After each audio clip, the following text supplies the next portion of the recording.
So as you recall, last week I reviewed the new Fantastic Four movie. Didn't give it a horrible review, but didn't give it a good review. And it's official now, the Fantastic Four is a bomb. It did not do very well. It had a $120 million budget. It only did like $26 million domestic its first weekend. So it's officially a dud, a bomb. It's a loss for Fox. But Fox apparently is going to be able to use it as a tax write-off for the future, which I guess is a silver lining for them. A lot of stuff has been shifting on who's to blame for the movie being as poorly received as it was. So you got in one corner the director, Josh Trank, and then you've got the studio, Fox, in the other corner. And they're both trying to blame each other, and there's people in the middle, cast and crew, who remain anonymous, who are saying it's a little bit of both. Basically, Trank is saying that he had this vision. He had a different way of telling the story that hasn't been told before. It's going to be a grounded, grittier version that everyone was going to love, and it's going to have some action sequences that eventually got cut out.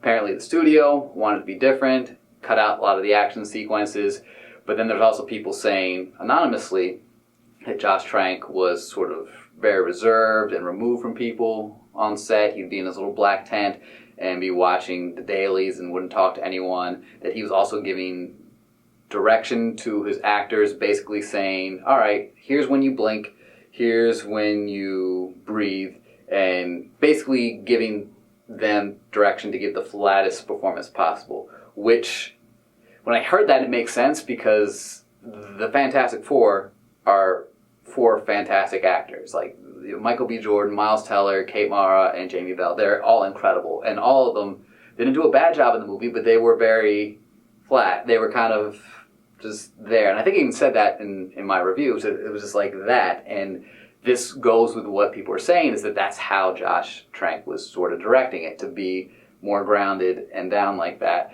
which I don't think worked out. But either way, whether it was Josh Trank's fault or Fox's fault, they got a bomb on their hands. But let us know what you think. Who's to blame for the Fantastic Four being the financial and critical failure that it was? So it's been 10 years since the movie Crash came out. If you remember, Crash was directed by Paul Haggis, also written by him, and it won Best Picture at the Academy Awards, which kind of ruffled a lot of people's feathers. People felt there were other more deserving movies like Brokeback Mountain, Munich, and it was a very stacked movie category that year. Brokeback Mountain was the heavy favorite to win, and people were upset that didn't win, especially over Crash, which a lot of people sort of critiqued as being like relied on lazy stereotypes and was just sort of cliche.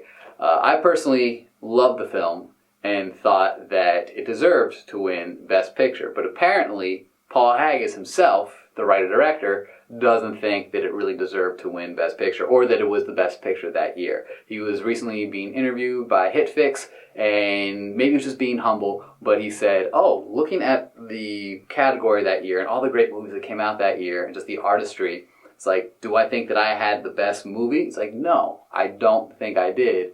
There were so many other good movies that I would probably recognize over my own.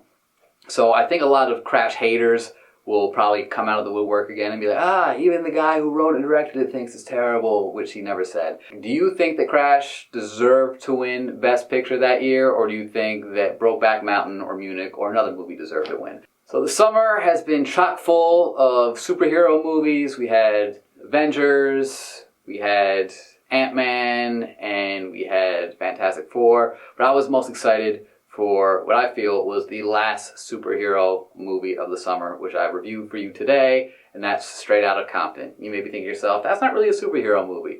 But for like-minded people like myself, and my producer, and people who grew up in that era listening to that music, N.W.A. was a bunch of superheroes. This was a phenomenal movie. Like, there's no other way I can put it. I was expecting great things from this movie, and it exceeded all those expectations. It was well acted from top to bottom. A lot of actors, especially playing N.W.A, are not very well known, but they knocked it out of the park. It was such a good movie, and it was a long movie. They had to get everything in at once, but the time just flew right by.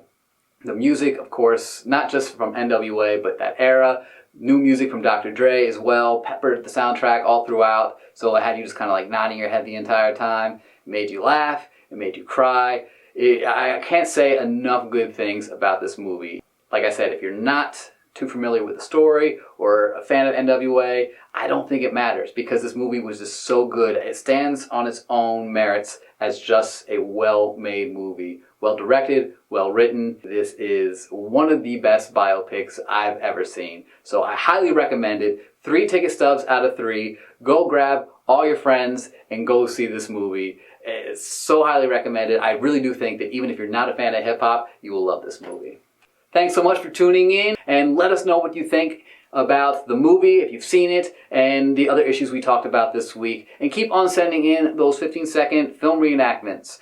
This week, it comes from Gab Vargas. Until next week, see you guys later. But in point of actual fact, all I really want to do is have intercourse with you as soon as possible.